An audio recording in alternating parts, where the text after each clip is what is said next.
사돈, 몇 년 군번이세요? 상견례 자리에서 육군 대령이 제 어머니에게 던진 첫마디였습니다. 그리고 그는 몰랐습니다. 그 한마디가 30년 군 생활을 무너뜨릴 시작이라는 것을. 안녕하세요. 저는 올해 31살, 민간 국방연구소에서 일하는 박수진이라고 합니다. 오늘 제가 여러분께 들려드릴 이야기는 제 인생에서 가장 충격적이었던 상견례에 관한 것입니다. 아니, 상견례라기보다는 그 이후에 벌어진 일들이죠. 시작은 2년 전으로 거슬러 올라갑니다. 저는 연구소에서 군사 전략 분석 업무를 맡고 있었는데 그때 같은 프로젝트를 진행하던 육군 대위를 만났습니다. 이름은 강민우, 32살의 성실한 군인이었죠. 민우 씨는 처음 봤을 때부터 뭔가 달랐어요. 다른 군인들처럼 거만하거나 권위적이지 않았거든요. 회의 중에도 민간인인 저한테 항상 존중하는 태도로 대했고 제 의견을 경청했죠. 프로젝트가 끝난 후에도 자연스럽게 연락을 주고받게 되었고 그렇게 1년 정도 연애를 했습니다. 그런데 문제는 민우 씨 아버지였어요. 민우 씨가 처음으로 아버지 이야기를 꺼낸 건 사귄 지 6개월쯤 되었을 때였습니다. 수진아, 미리 얘기해둘 게 있어. 우리 아버지가 좀 엄격하셔. 응, 군인 집안이면 그럴 수 있지. 아니, 그 정도가 아니야. 아버지는 육군 대령이신데 집안에서도 부대처럼 규율을 강조하세요. 엄마도 30년 넘게 아버지 뜻에 따라 사셨고 민우 씨 목소리가 점점 작아졌어요. 그 순간 저는 느꼈습니다. 이 사람이 얼마나 오랫동안 아버지의 그늘에서 살아왔는지를. 어렸을 때부터 아버지는 저한테 군인의 아들이라는 걸 강조하셨어요. 아침 6시에 일어나서 체조하고 식사 시간 엄수하고 성적 떨어지면 뭐 그런 거였죠. 민우 씨는 더 이상 말하지 않았지만 저는 알 수 있었습니다. 그런 거가 무엇을 의미하는지. 그래도 저는 민우 씨를 사랑했어요. 그리고 우리는 결혼을 결심했습니다. 아버지한테 소개해야 하는데 솔직히 걱정돼. 아버지가 수진이를 어떻게 대하실지. 괜찮아. 나도 군 쪽에서 일하잖아. 이해할 수 있을 것 같아. 하지만 제가 몰랐던 게 하나 있었습니다. 제 어머니에 대해서요. 저희 어머니 김영희는 올해 50살이세요. 저를 혼자 키우신 한부모 가정의 엄마죠. 아버지는 제가 5살 때 사고로 돌아가셨거든요. 어머니는 평생 군에 계셨다고만 말씀하셨어요.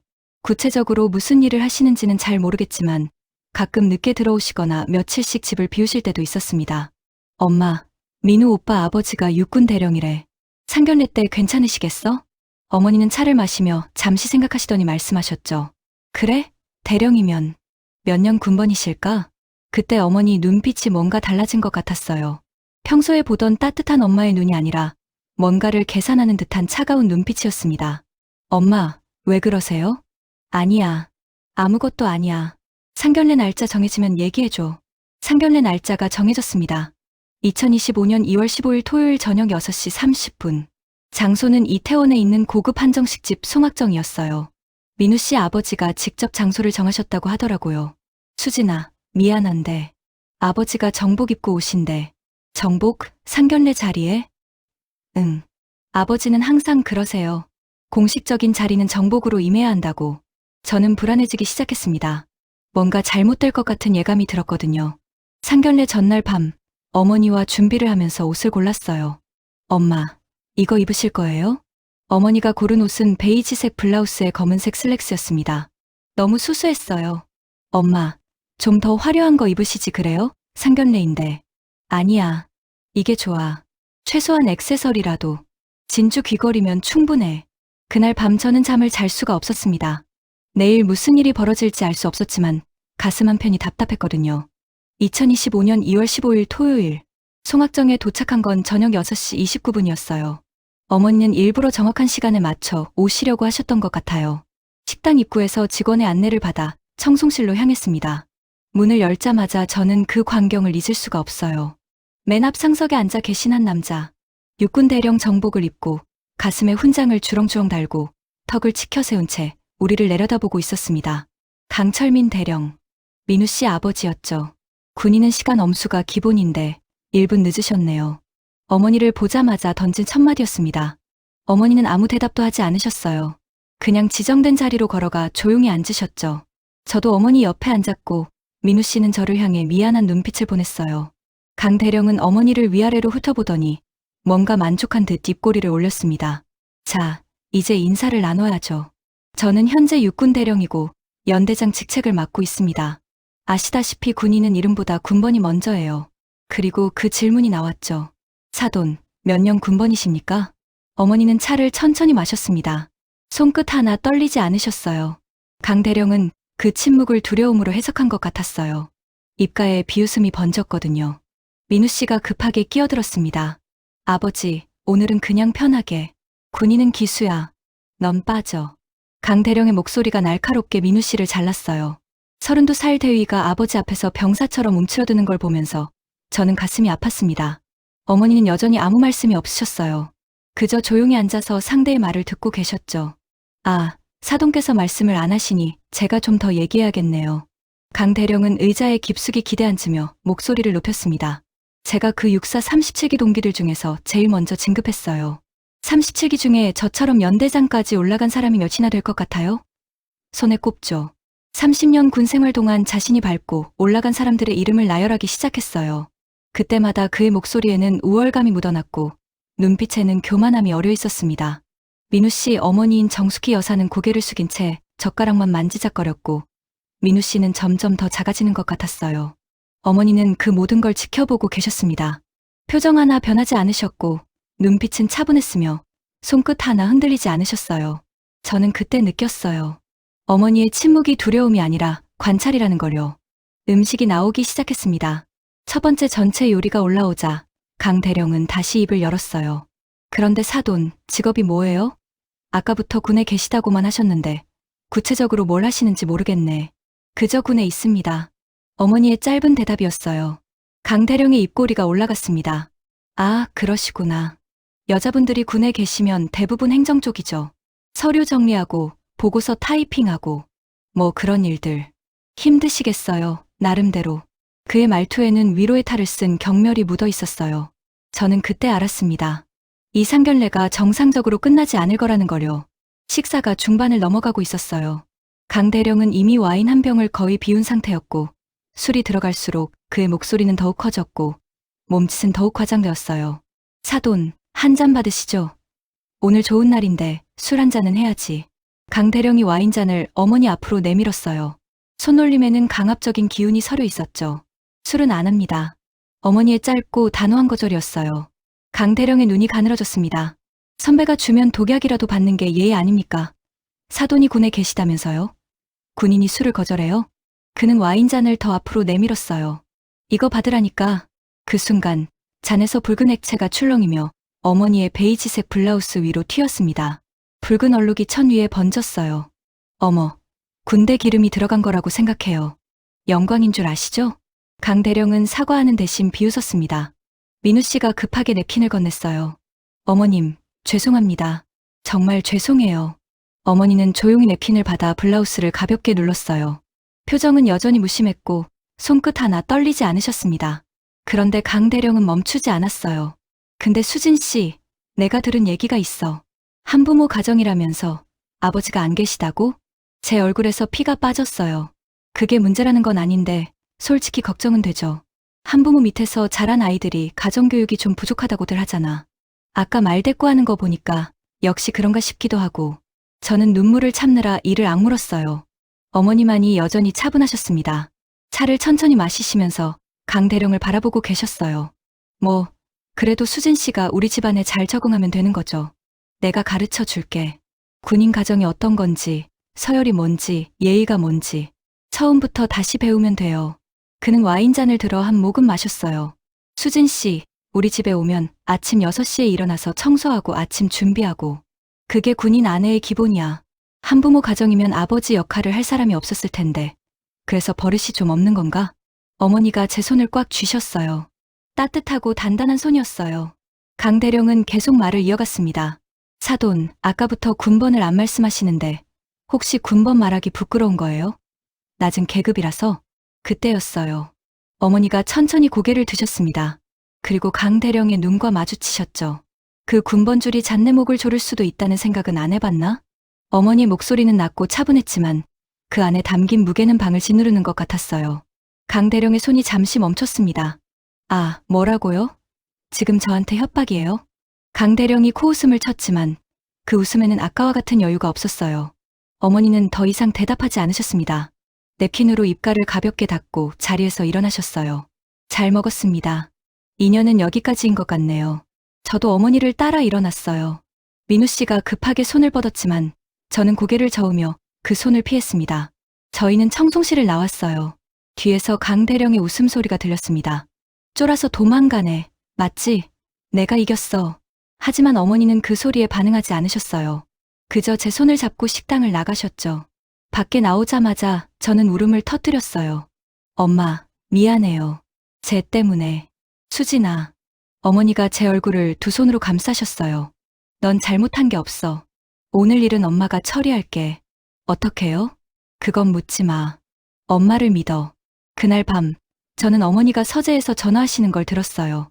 네, 확인했습니다. 강철민 대령. 육사 37기. 현재 연대장. 목소리가 차가웠어요. 제가 아는 따뜻한 엄마의 목소리가 아니었습니다. 3년 전 사건 자료 다시 열어주세요.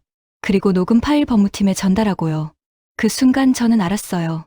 오늘 상견례 자리에서 어머니가 휴대폰을 테이블 위에 올려놓으셨던 게 녹음이었다는 걸요. 상견례 다음 날부터 이상한 일들이 벌어지기 시작했어요. 민우 씨한테서 전화가 왔습니다. 수진아, 미안해. 정말 미안해. 민우 씨, 괜찮아요. 저도 이해해요. 아니야. 아버지가 너무 심하셨어. 나도 몰랐어. 아버지가 그 정도로 예의 없는 분인 줄. 민우 씨 목소리에 눈물이 섞여 있었어요. 오늘 부대에서 이상한 일이 있었어. 갑자기 회의 명단에서 아버지 이름이 빠졌대. 그리고 자료 접근 권한도 제한됐다고 하고. 그게 무슨... 모르겠어. 아버지는 아무것도 모르시는 것 같은데 부대 분위기가 이상해졌어. 그날 밤 어머니와 저녁을 먹으면서 물어봤어요. 엄마, 민우 씨 아버지한테 무슨 일 있는 것 같아요. 그래. 어머니는 담담하게 대답하셨어요. 엄마가 뭔가 하신 거예요? 수진아, 엄마는 아무것도 안 했어. 그분이 평소에 어떻게 사셨는지가 드러나고 있는 것뿐이야. 무슨 뜻이에요? 사람은 평소 태도로 평가받는 거야. 상견례 자리에서 보여준 그 모습이 평소에도 그러셨겠지. 부하들한테도 동료들한테도. 일주일이 지났어요. 민우 씨한테서 다시 연락이 왔습니다. 수진아, 큰일 났어. 무슨 일이에요? 아버지가 방첩사에서 조사를 받으신대. 3년 전 훈련 중 사망사고 건으로. 3년 전. 응. 아버지가 대대장이셨을 때 무리한 훈련 지시로 병사가 사망한 사건이 있었어. 당시에는 조용히 묻혔는데 갑자기 재조사가 시작됐대. 제 가슴이 철렁 내려앉았어요. 그리고 횡령 의혹도 있다고 해. 부대 운영비 관련해서. 민우 씨, 수진아, 미안해. 정말 미안해. 이게 다 우리 아버지 때문이야. 2주가 지났습니다. 민우 씨한테서 문자가 왔어요. 수진아, 아버지가 구속됐어. 횡령과 직권남용 혐의로. 엄마는 이혼 서류 준비하고 계시고 나도 부대에서 보직 변경 압력받고 있어. 지방으로 내려갈 것 같아. 저는 그 문자를 보고 울었어요. 민우 씨는 잘못이 없는데 그냥 아버지가 그런 사람인 게 잘못인데. 어머니가 제 방에 들어오셨어요. 수진아, 왜 우니? 엄마, 민우 씨는 잘못이 없는데 제가 민우 씨 인생을 망친 것 같아요. 어머니가 제 손을 잡으셨어요. 수진아, 들어봐. 민우 씨를 망친 건 내가 아니야. 민우 씨 아버지야. 그분이 평생 어떻게 살아오셨는지가 드러난 거야. 하지만 그리고 민우 씨는 이제 아버지의 그늘에서 벗어날 수 있게 된 거야. 자기 인생을 살 수 있게 된 거지. 엄마는 뭘 하시는 분이에요? 어떻게 이런 일이 가능한 거예요? 어머니는 잠시 침묵하시다가 입을 여셨어요. 수진아, 엄마는 국군방첩사령부에서 일해. 소장이야. 저는 숨이 멎는 것 같았어요. 소장이요? 응. 그리고 예전에는 707 특수임 무대대에 있었어. 최연소 소장으로 진급했지. 그럼 강 대령보다. 응. 계급으로 치면 내가 훨씬 위야. 강 대령은 대령이지만 난 소장이거든. 저는 그제야 이해했어요. 상견례 자리에서 어머니가 왜 그렇게 침착하셨는지를요. 엄마가 직접 나선 건 아니야. 다만 녹음 파일을 법무팀에 넘겼을 뿐이고 나머지는 시스템이 알아서 움직인 거야. 강 대령이 평소에 어떻게 부대를 운영해왔는지, 어떻게 부하들을 대해왔는지. 그게 드러난 거지. 그럼 민우 씨 아버지가 정말로 나쁜 사람이었던 거예요? 그래. 3년 전 사건도 사실이고 횡령도 사실이야. 다만 그동안 묻혀 있었을 뿐이지. 한 달이 지났어요. 강철민 대령은 재판에서 파면 연금 삭감, 징역 2년을 선고받았습니다. 민우 씨는 지방부대로 전출 갔고 정숙희 여사는 이혼 소송을 진행 중이었어요. 저는 민우 씨한테 마지막 문자를 보냈습니다. 민우 씨, 새로운 곳에서 새로운 시작하세요. 민우 씨는 아버지와 다른 사람이잖아요. 행복하세요.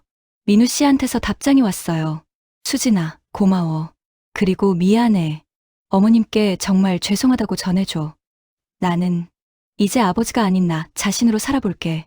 저는 그 문자를 보고 또 울었어요. 하지만 이번에는 슬픔이 아니라 안도의 눈물이었습니다. 재판 당일 어머니와 저는 법원에 갔어요. 방청석에 앉아서 강철민 전 대령이 피고인석에 앉는 걸 봤습니다. 한 달 전 상견례 자리에서 봤던 그 당당한 모습은 온데간데 없었어요. 정복 대신 수감복, 훈장 대신 수갑, 곧게 펴진 어깨 대신 구부정한 등 검사가 기소 내용을 낭독했습니다. 피고인 강철민은 2022년 8월 15일 대대장으로 재직 중 기온 38도가 넘는 날씨에 병사들에게 완전군장 구보를 강행하여 한 명의 병사를 사망에 이르게 했습니다. 또한 2021년부터 2024년까지 두 대 운영비 중 약 2억 원을 개인 계좌로 빼돌린 혐의를 받고 있습니다. 방청석이 술렁였어요. 증인으로 정숙희 여사가 나왔습니다. 민우 씨 어머니였죠. 증인께서는 피고인과 어떤 관계입니까? 30년 동안 결혼 생활을 유지한 배우자입니다. 현재 이혼 소송 중입니다. 피고인의 평소 성품에 대해 증언해 주시겠습니까? 정 여사는 잠시 숨을 고르더니 말했어요. 남편은, 아니, 피고인은 집에서도 군대처럼 살았습니다. 아들한테도 폭력적이었고 저한테는 더했죠. 30년 동안 저는 단 한 번도 제 의견을 말할 수 없었습니다. 구체적으로 어떤 폭력이 있었습니까? 손찌검, 물건 던지기, 고함. 거의 매일이었습니다. 특히 술을 마시면 더 심했어요. 강철민은 고개를 숙인 채 아무 말도 하지 못했어요. 다음 증인은 강철민 밑에서 근무했던 중대장이었습니다. 연대장님은, 아니, 피고인은 부하들을 사람 취급하지 않았습니다. 조금만 마음에 안 들면 고함을 지르고 공개적으로 모욕을 주었습니다. 특히 자신보다 계급이 낮은 사람들한테는 증언이 계속 이어졌어요. 부대 행정병, 작전과장, 심지어 같은 대령들까지 모두가 강철민의 평소 행동에 대해 증언했습니다. 오만했습니다. 권위적이었습니다. 부하들을 도구로만 생각했습니다. 판사가 강철민에게 최후 진술 기회를 주었어요. 강철민은 떨리는 목소리로 말했습니다. 저는 나라를 위해 30년을 바쳤습니다. 제가 실수를 했을 수는 있지만 고의는 아니었습니다. 제발 한 번만. 그때 검사가 끼어들었어요. 피고인, 상견례 자리에서 한 발언들 기억하십니까? 강철민의 얼굴이 하얗게 질렸어요. 군번이 몇 년이냐? 독약이라도 받는 게 예의.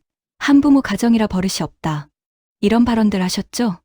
그건 술을 마셔서. 술을 마시면 사람의 본성이 드러난다고 하지 않습니까? 피고인의 평소 태도가 그대로 드러난 겁니다. 방청석에서 고개를 끄덕이는 사람들이 보였어요. 판사가 판결을 선고했습니다. 피고인 강철민에게 징역 2년 파면, 연금 삭감을 명한다. 강철민은 그 자리에 주저앉았어요. 법정을 나서는데 강철민이 호송되어 가는 걸 봤어요. 수갑을 찬 채, 고개를 숙인 채. 그는 계단 아래에서 어머니를 발견했어요. 김 소장님. 어머니는 그를 바라보셨지만 다가가지 않으셨어요. 제발 한 번만 용서해 주십시오. 제가 잘못했습니다. 강철민이 무릎을 꿇었어요. 계단 위에서 아래로. 어머니는 천천히 계단을 내려가셨어요.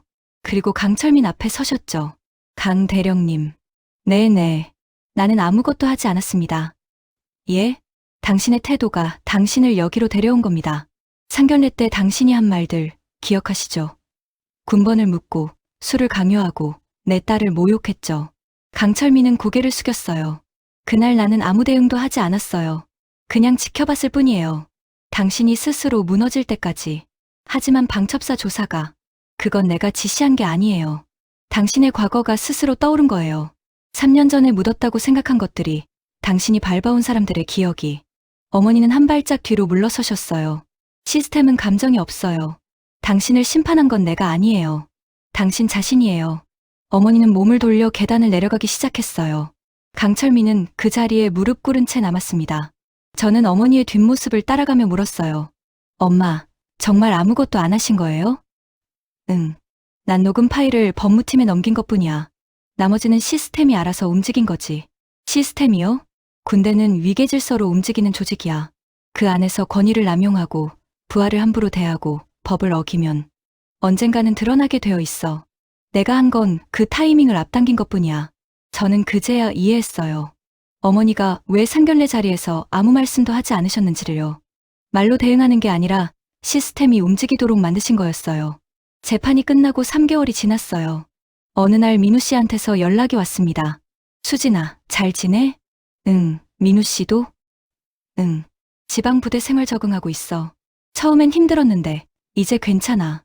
민우 씨 목소리가 예전과 달랐어요. 더 밝아진 것 같았어요. 아버지 그늘에서 벗어나니까 오히려 숨통이 트이는 것 같아. 여기 부대장님은 아버지와 정반대야. 부하들 의견도 잘 들어주시고 존중해주시고. 다행이다. 엄마는 이혼 성립됐어. 아버지가 교도소에 있는 동안 모든 절차 끝냈지. 특히 이모님은 어떻게 지내세요?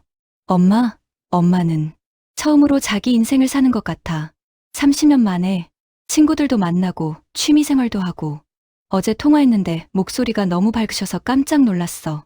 저는 마음이 복잡했어요. 한편으로는 다행이었지만 다른 한편으로는 씁쓸했거든요. 수진아, 나 할 말이 있어. 응. 우리 다시 시작할 수 없을까? 저는 잠시 말을 잃었어요. 민우 씨, 아니, 지금 당장은 아니야. 나도 알아. 아직은 시간이 필요하다는 거. 하지만 언젠가는 가능할까? 민우 씨, 미안해. 그렇구나. 민우 씨는 좋은 사람이에요. 정말로. 하지만 우리가 다시 시작하면 그날의 기억이 계속 떠오를 것 같아.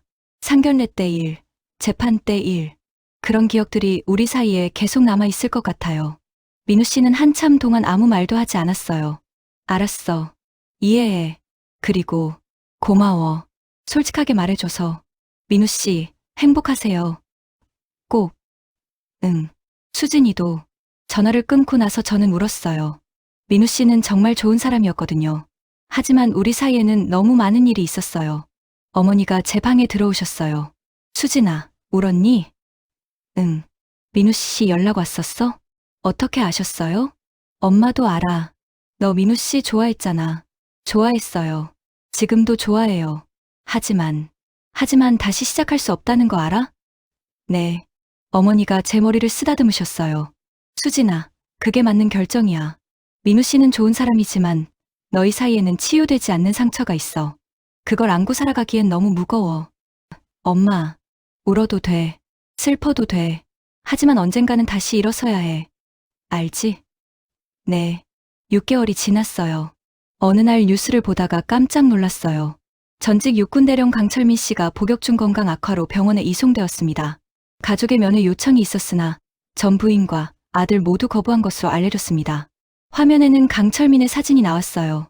상견례 때 정복을 입고 훈장을 달았던 그 모습이 아니라 수감복을 입고 초췌한 얼굴의 모습이었어요.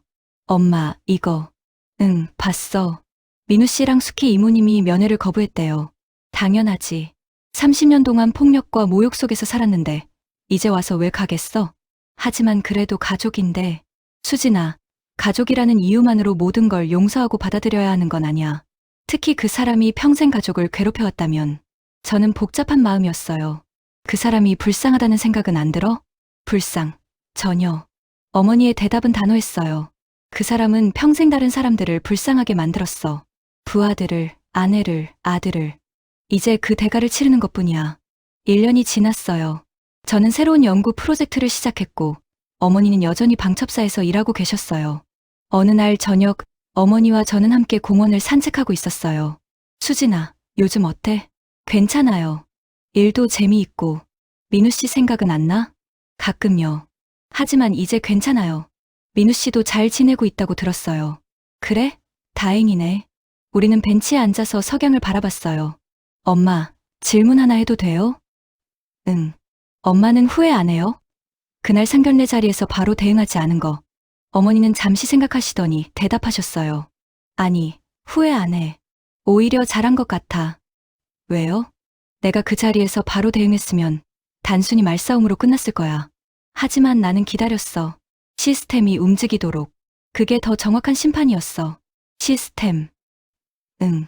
사람은 감정적으로 판단할 수 있지만 시스템은 사실만 본다. 강 대령이 평생 어떻게 살아왔는지, 어떤 잘못을 저질렀는지. 그게 전부 드러났잖아. 저는 고개를 끄덕였어요. 그리고 수진아, 기억해. 말로 이기는 것보다 태도로 이기는 게 더 강력해. 말은 쉽게 잊혀지지만 태도는 기록으로 남거든. 녹음처럼요? 응, 녹음처럼. 우리는 다시 산책을 시작했어요. 노을이 지는 하늘 아래 어머니와 저는 나란히 걸었습니다.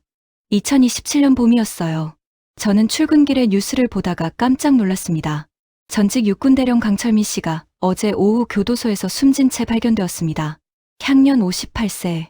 유족은 없으며 장례는 무연고로 진행될 예정입니다. 저는 손이 떨렸어요. 무연고 장례. 가족도 친구도 아무도 찾지 않았다는 뜻이었어요. 어머니한테 전화를 걸었습니다. 엄마, 뉴스 봤어요? 응, 봤어. 민우 씨한테 연락해야 하지 않을까요? 수진아, 그건 내가 결정할 일이 아니야. 민우 씨가 알아서 판단할 거야. 저는 고민 끝에 민우 씨한테 문자를 보냈어요. 민우 씨, 뉴스 봤어요. 괜찮으세요? 한참 후에 답장이 왔습니다. 응, 알고 있어. 하지만 장례식에는 안 갈 거야. 그래도, 수진아, 나는 그 사람한테 아들이 아니었어. 그냥 소유물이었어. 30년 동안 나는 강철민의 아들로만 살았지, 강민우로 살지 못했어. 이제 와서 아들 역할을 할 이유가 없어. 저는 더 이상 뭐라고 말할 수 없었어요. 며칠 후, 무연고 장례식이 치러졌다는 소식을 들었어요. 참석자는 단 한 명, 교도소 직원이었다고 해요. 30년 군 생활, 육군 대령, 연대장. 그 모든 타이틀이 무색하게 그는 혼자 떠났습니다. 저는 어머니와 저녁을 먹으면서 물었어요. 엄마, 강 대령님 장례식 소식 들었어요? 응, 무연고 장례였대요. 그렇구나. 어머니는 담담하게 대답하셨어요. 엄마는 안 슬퍼요? 왜 슬퍼해야 해? 그래도 한때는 제 예비 사돈이었잖아요. 어머니는 젓가락을 내려놓으시고 저를 바라보셨어요. 수진아, 사람은 평생 어떻게 살았느냐로 평가받는 거야. 강 대령은 평생 다른 사람들을 짓밟고 살았어. 그 결과가 무연고 장례야. 너무 가혹한 거 아니에요? 가혹해. 그 사람이 평생 다른 사람들한테 얼마나 가혹했는데. 부하들한테, 아내한테, 아들한테, 심지어 상견례 자리에서 너한테도 얼마나 가혹했어? 저는 아무 말도 할 수 없었어요. 수진아, 동정심과 정의를 혼동하지 마. 그 사람이 불쌍해 보일 수는 있어. 하지만 그게 그 사람이 저지른 일들을 용서하는 이유가 되지는 않아. 몇 주 후, 민우 씨한테서 연락이 왔어요. 수진아, 나 승진했어. 소령이 됐어. 정말. 축하해요. 고마워. 그리고 말해줄 게 있어. 뭔데요? 나 약혼했어. 저는 순간 숨이 멎는 것 같았어요. 여기 지방에서 만난 사람이야. 초등학교 선생님인데 정말 좋은 사람이야. 나를 강철민의 아들이 아니라 그냥 강민우로 봐줘. 축하해요, 민우 씨. 수진아, 미안해. 그리고 고마워. 왜요? 너랑 헤어진 게 오히려 잘 된 것 같아. 만약 우리가 계속 만났다면 나는 평생 아버지 그늘에서 벗어나지 못했을 거야. 하지만 이제는 자유로워. 내 인생을 사는 거야. 민우 씨 목소리 정말 밝아졌어요. 응. 처음으로 행복해. 진짜로. 전화를 끊고 나서 저는 울었어요. 하지만 슬픈 눈물이 아니었어요. 안도의 눈물이었죠. 민우 씨가 행복하다니. 그게 가장 중요한 거니까요. 어머니한테 말씀드렸어요. 엄마, 민우 씨 약혼했대요. 그래?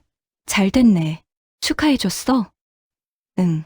수진아, 마음 아파? 아니요. 오히려 다행이에요. 민우 씨가 행복해서. 어머니가 제 머리를 쓰다듬으셨어요. 그래, 그게 진짜 사랑이야. 상대방의 행복을 진심으로 바라는 것. 저는 그날 밤 일기를 썼어요. 2년 전 상견례에서 시작된 일들이 이렇게 끝났다. 강 대령은 세상을 떠났고 민우 씨는 새로운 인생을 시작했고 나는 많은 걸 배웠다. 사람은 말이 아니라 태도로 평가받는다는 것. 권위는 영원하지 않다는 것. 그리고 진정한 사랑은 상대방을 놓아줄 수 있는 것이라는 것. 그로부터 또 1년이 지났어요. 2028년 여름입니다. 저는 지금 어머니와 함께 제주도에 와 있어요. 짧은 휴가를 내서 함께 여행을 온 거죠. 바닷가를 걸으면서 어머니와 이야기를 나눴어요. 엄마, 3년 전 일 생각나요? 상견례? 당연히 기억하지. 지금 생각하면 어때요?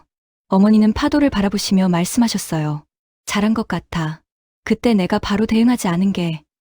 왜요? 내가 그 자리에서 나는 소장이다, 너보다 계급이 높다 이렇게 말했으면 단순히 계급 싸움이 되었을 거야. 하지만 나는 침묵했어. 그리고 시스템이 움직이도록 했지. 그게 더 정확한 심판이었군요. 응. 사람들은 말로는 거짓말을 할 수 있어. 하지만 태도는 거짓말하지 못해. 강대령의 평소 태도가 모든 걸 말해줬어. 우리는 벤치에 앉아서 석양을 바라봤어요. 수진아, 요즘 어때? 연애는? 엄마, 갑자기 왜요? 그냥 궁금해서. 딸이 행복한지. 행복해요. 일도 재미있고, 친구들도 있고, 엄마도 계시고. 남자친구는? 엄마, 우리는 함께 웃었어요. 수진아, 이번 일로 남자들 무서워진 거 아니야? 아니요. 오히려 사람을 보는 눈이 생긴 것 같아요. 어떻게? 이제는 겉모습만 보지 않아요. 그 사람이 다른 사람들을 어떻게 대하는지, 특히 자기보다 약한 사람들을 어떻게 대하는지 봐요. 그게 가장 중요하지. 민우 씨는 좋은 사람이었어요. 아버지가 그랬을 뿐이지. 그래, 민우 씨는 아버지와 달랐어. 그래서 새로운 삶을 시작할 수 있었던 거야. 저는 어머니를 바라봤어요. 엄마, 질문 하나 해도 돼요? 응. 엄마는 후회 없어요? 아빠 돌아가신 후에 혼자 저를 키우면서 힘들지 않으셨어요? 어머니는 제 손을 잡으셨어요. 힘들었지. 엄청 힘들었어. 하지만 후회는 없어. 너를 키우면서 나도 성장했거든. 저 때문에 재혼도 못하시고. 수진아, 나는 재혼하고 싶지 않았어. 너랑 둘이 사는 게 행복했거든. 진짜요? 진짜야. 그리고 나는 내 일이 있었잖아. 방첩사에서 일하면서 나라를 지키는 거. 그게 내 삶의 의미였어. 우리는 한참 동안 말없이 앉아 있었어요. 엄마, 감사해요. 왜? 저를 키워주셔서. 그리고 3년 전에 저를 지켜주셔서. 어머니가 제 머리를 쓰다듬으셨어요. 수진아, 그건 당연한 거야. 엄마니까. 해가 수평선 너머로 지고 있었어요. 엄마, 이제 돌아갈까요? 응, 가자. 우리는 일어나서 숙소로 향했어요.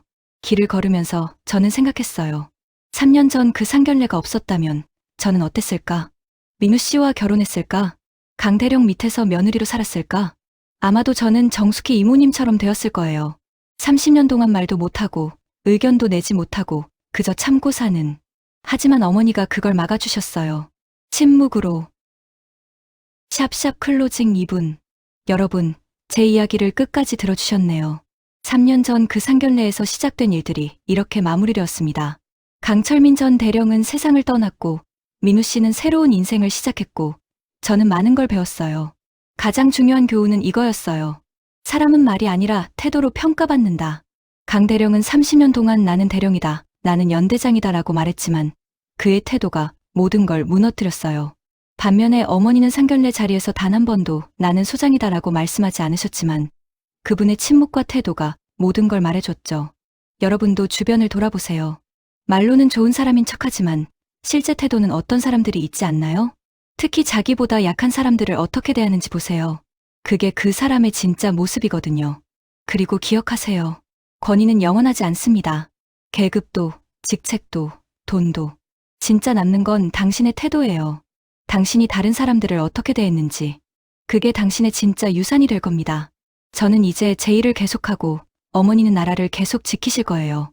그리고 민우 씨는 행복하게 살 거고요. 각자의 길을 가는 거죠. 마지막으로 하나만 더 말씀드릴게요. 혹시 여러분 중에 강철민 같은 사람 밑에서 고통받고 계신 분이 있다면 기억하세요. 시스템은 언젠가 움직입니다. 당장은 아닐 수도 있어요. 하지만 언젠가는 반드시 그 사람의 태도가 드러나게 되어 있어요.